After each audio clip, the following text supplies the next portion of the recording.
tervehdys! Tein tässä muutama päivä sitten kasvispihviä, jotka leivitin ja paistoin pannulla. Siitäkin löytyy ohje multa täältä mun kanavalta. Mutta sitten kysyttiin, että voiko ne pihvit paistaa uunissa. Niin totta kai voi paistaa uunissa. Ja mä tein nyt sitten vähän isomman satsin 2 kesäkurpitsasta. Ja tähän mä laitoin myös perunaa mukaan. Tietenkin porkkanaa ja sipulia. Niin tein vähän tämmöisen isomman satsin ja nämä paistetaan sitten uunissa eikä näitä tarvii leivittää ollenkaan. Näihin pihveihin tulee siis 3 kananmunaa, joka sitoo sen taikinaan, mutta sitten mä laitan sinne joko korppujauhoja tai mannaryynejä. Mutta mä oon kokeillut nyt noin mannaryynien kanssa ja ne sopii oikein hyvin näihin pihveihin. Se pitää hirmu hyvin sen muodon, se mannaryyni, kun se turpoo. Mutta jos et tykkää mannaryyneistä tai korppujauhoista, niin ne voi aivan hyvin jättää pois. Mutta silloinhan se on vähän semmoinen hauraampi sitten se pihvi. Se mannaryyni pitää hyvin kasasta sen ja pitää hyvin sen muodon, pihvin muodon.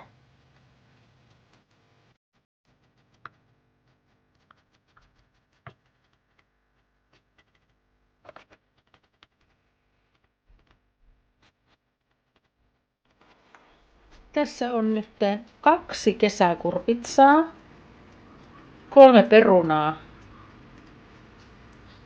ja 1 sipuli raastettuna. Ja sitten siinä on 1 teelusikallinen suolaa. Ja nämä on nyt täällä ollut, täällä niin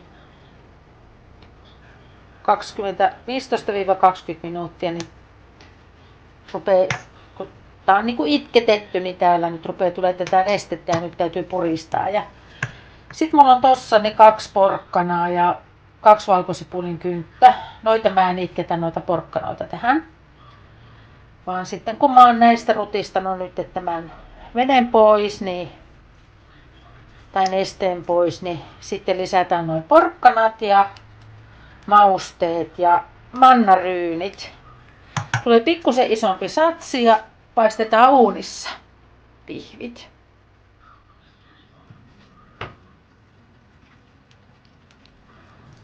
Joo, eli kyllä noi porkkanatkin voi laittaa ihan perunoiden ja kesäkurpitsojen kanssa samaan kulhoon, koska niistäkin näköjään tulee aika paljon nestettä. Eli kaikki voisi laittaa vaan ihan kerralla samaan kulhoon ja 1 teelusikallinen suolaa, niin lähtisi hyvin noi nesteet sitten liikkeelle sieltä. Pitää puristaa tiukasti noi nesteet pois, niin mahdollisimman kuivaksi.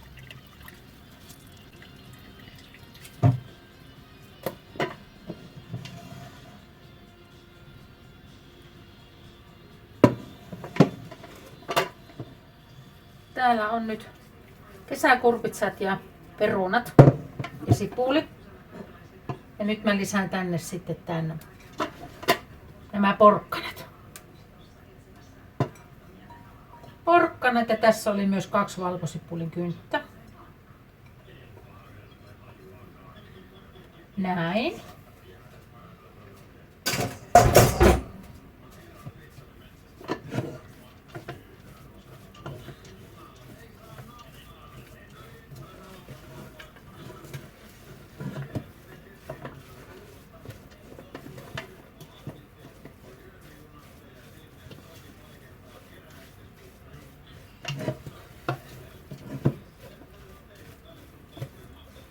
Sitten laitetaan tänne pari kananmunaa, pippuria, vähän suolaa, ei paljon.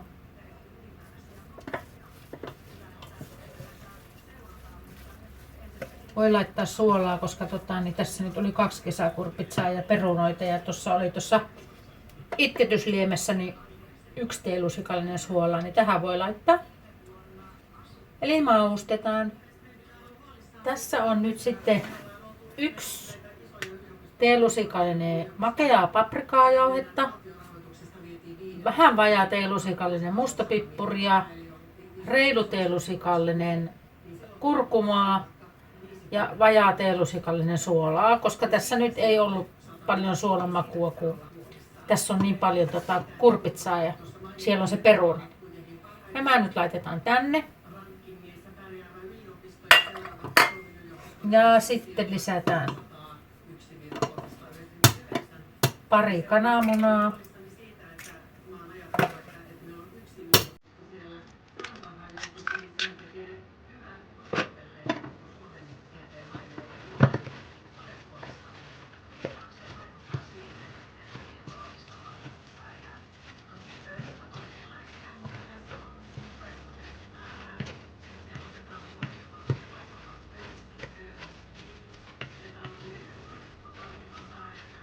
Laitetaan vielä 3. kananmuna.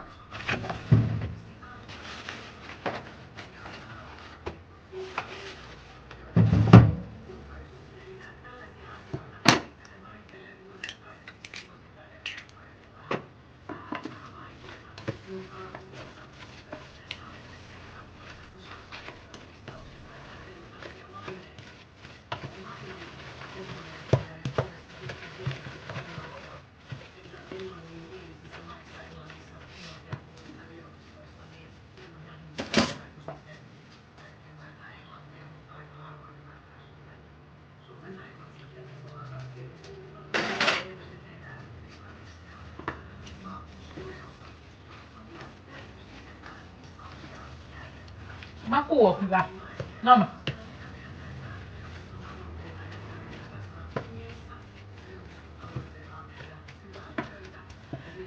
Sitten lisätään juustoraastetta. 175 grammaa juustoraastetta. Eli pussillinen mulla oli tämmöstä juustoraastetta. Ja se lisätään tänne.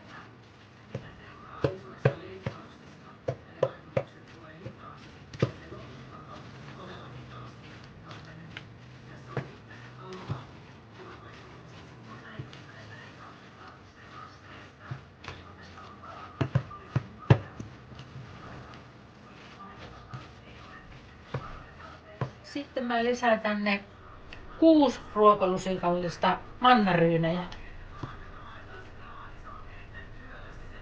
Korppujauhokin käy, mutta kun mulla on näitä mannaryynejä, niin mä laitan sen. Ja siitä tulee oikeasti kiva maku. Ja kun nämä on tämmösiä, nämä kasvikset, niin näistä tulee sitä nestettä paljon, niin tää kivasti sitoo sitten tää mannaryyni tänne. Oi että kun hyvän näköistä on. Nyt mä jätän tän vielä 20 minuutiksi turpoamaan nämä mannaryynit. Ja sinne saattaa kertyä nestettä tänne, niin kun kertyykin, niin sen voi jättää pois, mutta sitten mä teen näistä pihviä pellille ja paista uunissa.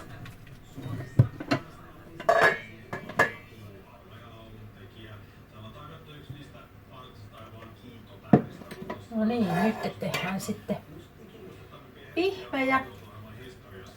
Uuni on lämpenemässä 200 asteessa. Täällä on. Mä taidan ottaa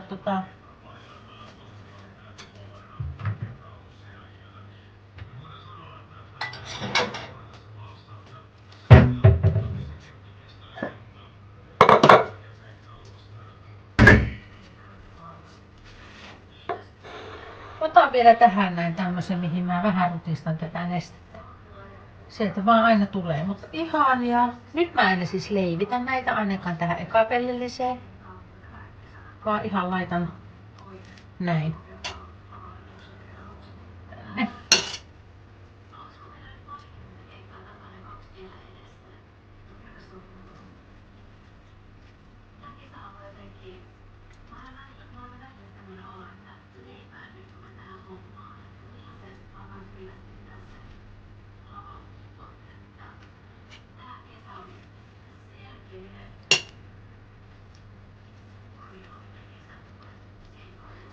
Kun tekee isomman satsin, niin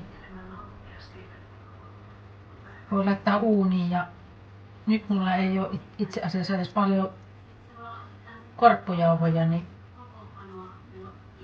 kattokas miten nättöjä. Ihanat värit.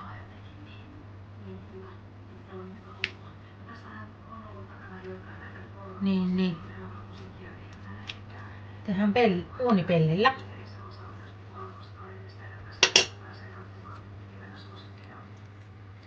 Kesäkurpitsat on nyt tosi edullisia. Kannattaa tehdä. Näitähän voi siis juuri tehdä, laittaa pakasteeseen ja niin mä aion tehdä. Mä laitan pakkaseen. Ellei nää tuu syötyä nyt tässä maistellessa.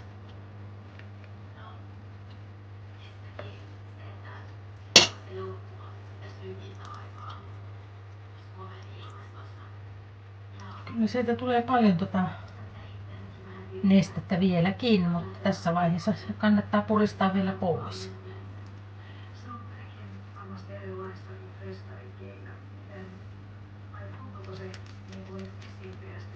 Menisiköhän tuonne?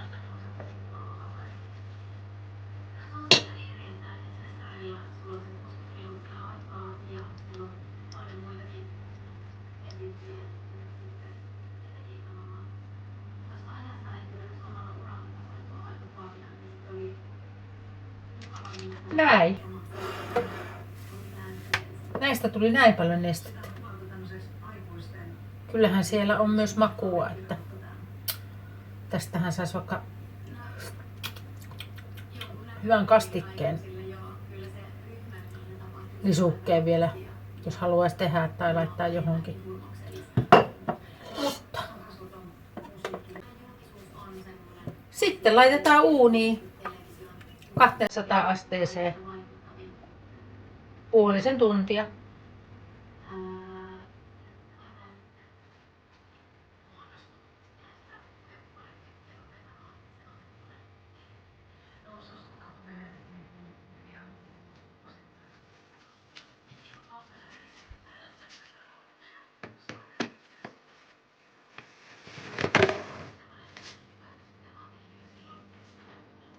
Niin, nyt nämä on ollut 20 minuuttia, vähän reilu täällä. 200 asteessa. Näyttää tosi hyvältä. Katsotaanpas takapuolta. Katsotaanpas taustaa. Näyttää tosi hyvältä. Kattokaas nyt. Pohjakin on noin hyvän näköinen. Nämä on valmiit. Tosi herkullista. Helposti tulee, ei tarvinnut leivittää ja 200 asteessa niin reilu 20 minuuttia.